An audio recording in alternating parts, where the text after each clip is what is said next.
जो लोग तन्हाई में रहना पसंद करते हैं उन्हें आसानी से नहीं समझाया जा सकता। यह बात हमेशा याद रखना। नमस्कार दोस्तों, मैं ज्योतिष आचार्य वासुदेव मिश्रा आपका अपने चैनल सत्य की खोज में हार्दिक अभिनंदन करता हूं। दोस्तों, आज का यह ज्योतिष का कार्यक्रम आप लोगों के लिए यानी कि मकर राशि वालों के लिए बेहद ही ज़्यादा खास कार्यक्रम साबित होगा। जैसा कि आपने थंबनेल में स्पष्ट रूप से देख ही लिया होगा कि मंगल का तांडव देखेगी दुनिया। आपकी किस्मत होगी सातवें आसमान पर। भाग्य और सफलता की ऐसी सीढ़ी आज तक नहीं देखी होगी। जी हाँ दोस्तों, आपने बिल्कुल ठीक सुना। कुछ ऐसा ही अब आपको अपने जीवन काल में देखने को मिलेगा, क्योंकि आज हम चर्चा करेंगे सेनापति मंगल के राशि परिवर्तन प्रभाव के बारे में। जी हाँ, 28 दिसंबर 2023 की प्रातः 3:02 पर भूमिपुत्र मंगल अपनी वर्तमान खुद की वृश्चिक राशि को छोड़ करके अपने परम मित्र देवगुरु बृहस्पति की मूल त्रिकोण राशि धनु राशि में प्रवेश कर चुके हैं, जहां पर वह 5 फरवरी 2024 तक गोचर करेंगे। फिर उसके पश्चात राशि परिवर्तन करके अपनी उच्च राशि मकर राशि में प्रवेश कर जाएंगे।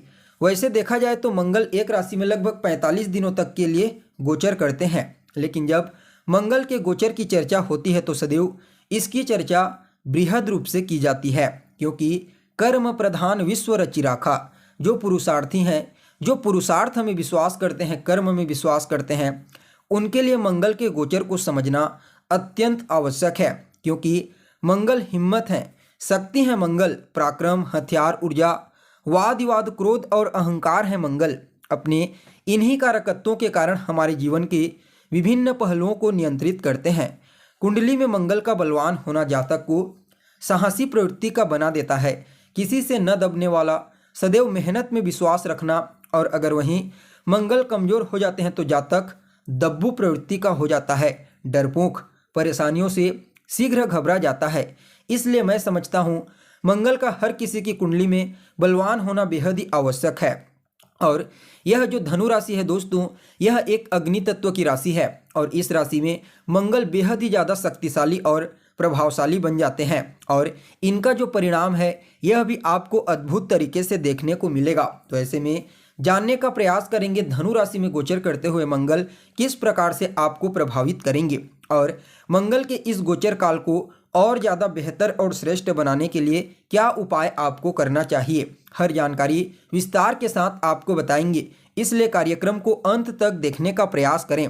और अगर आप अपनी जन्म कुंडली पर हमसे परामर्श लेना चाहते हैं तो डिस्क्रिप्शन बॉक्स में और वीडियो के अंदर आपको नंबर मिल जाएगा, जहां से आप संपर्क करके अपनी जन्म कुंडली का विस्तार पूर्वक अध्ययन करवा सकते हैं।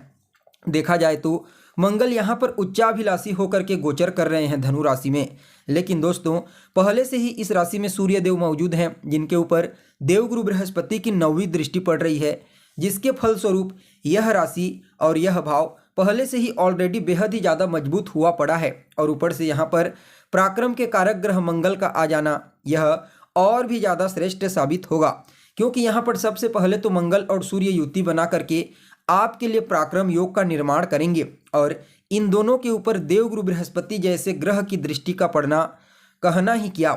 इसके साथ ही इस गोचर काल में मंगल शनिदेव के साथ तीसरे 11वें का संबंध बनाएंगे, लाभ का संबंध, और राहु के साथ केंद्र का संबंध बनाएंगे। यानी कि कुल मिलाकर के देखा जाए तो गोचर कुंडली में यह स्थिति अत्यंत ही श्रेष्ठ, प्रॉफिटेबल और अद्भुत बनने जा रही है। तो दोस्तों देखिए, मूल रूप से आप लोगों के लिए, मकर राशि वालों के लिए मंगल महाराज का यह जो गोचर है यह आपकी कुंडली में आपकी राशि से 12वें स्थान में हुआ है। इस गोचर को आपके लिए बहुत ही ज़्यादा श्रेष्ठ नहीं कहा जा सकता।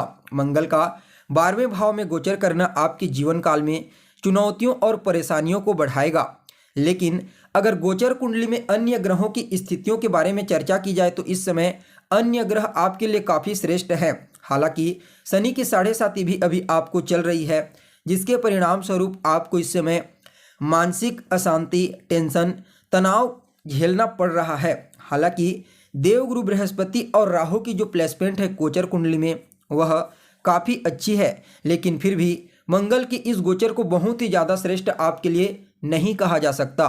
थोड़ी परेशानी तो अवश्य ही लेकर के आएगा। इस समय पारिवारिक जीवन में स्थितियां थोड़ी कमज़ोर देखने को मिलेगी। इस समय आपको अपनी वाणी पर और अपने क्रोध पर विशेष रूप से नियंत्रण रखने की आवश्यकता है।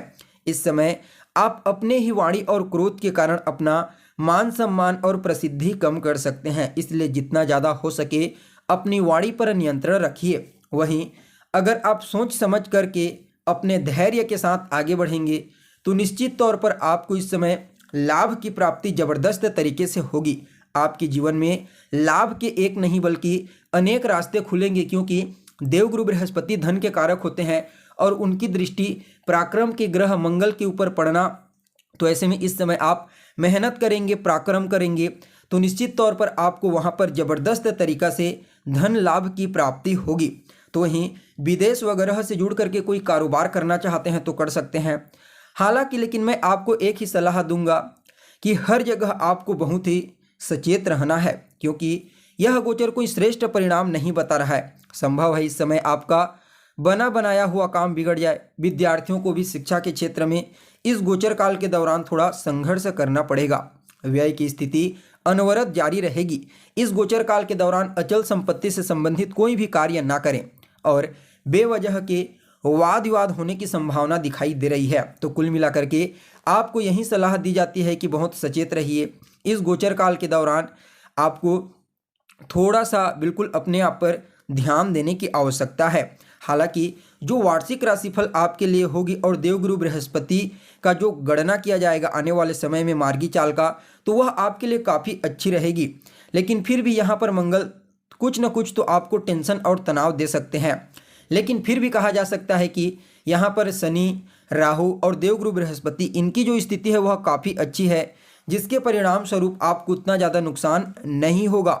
यहाँ पर एक बात का और भी आपको ध्यान रखना चाहिए कि यह जो परिणाम है यह पूरी तरह से आपकी कुंडली में स्थित ग्रहों की स्थितियाँ और वर्तमान दशा अंतर्दशा के ऊपर पूर्ण रूप से निर्भर करती है। अगर वर्तमान समय में आपको किसी अच्छे ग्रह की दशा चल रही है या फिर यह मंगल जिसके बारे में हम बात कर रहे हैं यह आपकी कुंडली में मजबूत अवस्था में है, कारक होकर के केंद्र या त्रिकोण में अपनी उच्च राशि में या फिर अपनी मूल त्रिकोण राशि में मित्र की राशि में बैठा हुआ है अंश बल से बलवान होकर के, तो आपको यह समझ जाना चाहिए कि यह गोचर आपको ज़्यादा परेशान नहीं करेगा।